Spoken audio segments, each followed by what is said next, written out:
Budget उन्होंने पेश किया, हमारे एलओपी ने उस बजट के बारे में बताया, वो मैं फिर से रिपीट करूंगा तो उसकी कोई आवश्यकता नहीं है।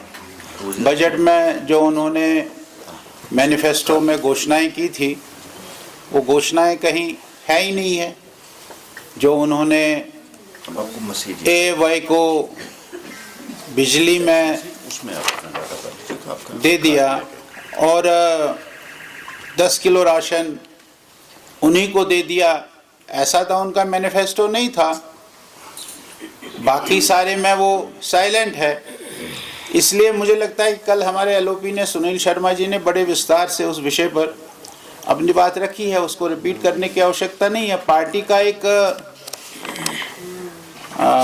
दृष्टिकोण, पार्टी का एक लाए अमल, वो कल हमारे सुनील शर्मा जी ने मीडिया के सामने रखा है, आपको भी उसकी मिली है। लेकिन मैं आपसे ये ज़रूर कहूँगा कि ये बजट जो हम एक्सपेक्ट करते थे कि जो उन्होंने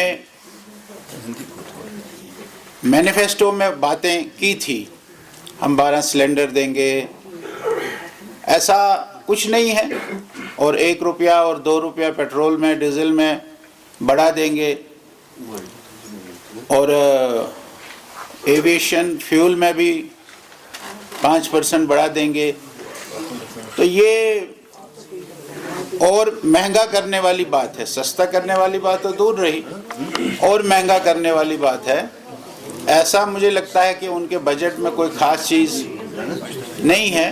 कुछ स्कीम्स जो उन्होंने बताई है वो तो केंद्र की स्कीम्स है, उन केंद्र के स्कीम्स को उन्होंने बताया कि हम करेंगे, लेकिन वो सब स्कीम्स केंद्र की है। उन स्कीम्स के तहत जो फाइनेंशियल असिस्टेंस स्टेट को मिलेगी उसी को उन्होंने बड़ा चढ़ा कर कहा है। हम इससे, इस बजट से मुझे नहीं लगता है कि हमारे जम्मू कश्मीर की आवाम वो खुश होगी, जम्मू कश्मीर आवाम को कोई संतोष मिला होगा इस बजट से, ऐसा इस बजट में कुछ नहीं। सर, कुछ एमएलएस ने आज क्वेश्चन एक रेज किया है कि श्रीलंकन एक क्रिकेटर को जमीन अलॉट की गई है कुटवा में, तो किस तरह से आप देखते हैं? उन्होंने काफी क्वेश्चन उस पर रेज किया है कि ये किस तरह से हुआ है। ये क्या है कि ये सारी चीज़ें, इसको ये एक दूसरी रंगत देना चाहते हैं विषयों को। अब धारा 370 ख़त्म हो गई है। अब जो धारा 370 ख़त्म होने के बाद प्रोविजंस आए हैं, उन प्रोविजंस के तहत कुछ भी हो सकता है, कुछ भी कर सकते हैं। ऐसा नहीं है कि हम उस प्रोविज़न को नहीं इस्तेमाल कर सकते हैं कोई भी व्यक्ति, लेकिन वो तभी वो कर सकता है जब उसके पास डोमिसाइल होगा।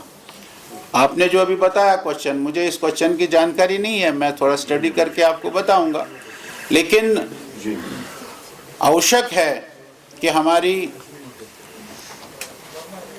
यहाँ का एम्प्लॉयमेंट, यहाँ का जो हमारा फिजिकल डेफिसिट है उसको बढ़ाने के लिए इंडस्ट्रीज़ को आना ही है। तो इंडस्ट्रीज़ जब आएंगे तो कुदरती बाहर के लोग इंडस्ट्री के नाते यहाँ आएंगे।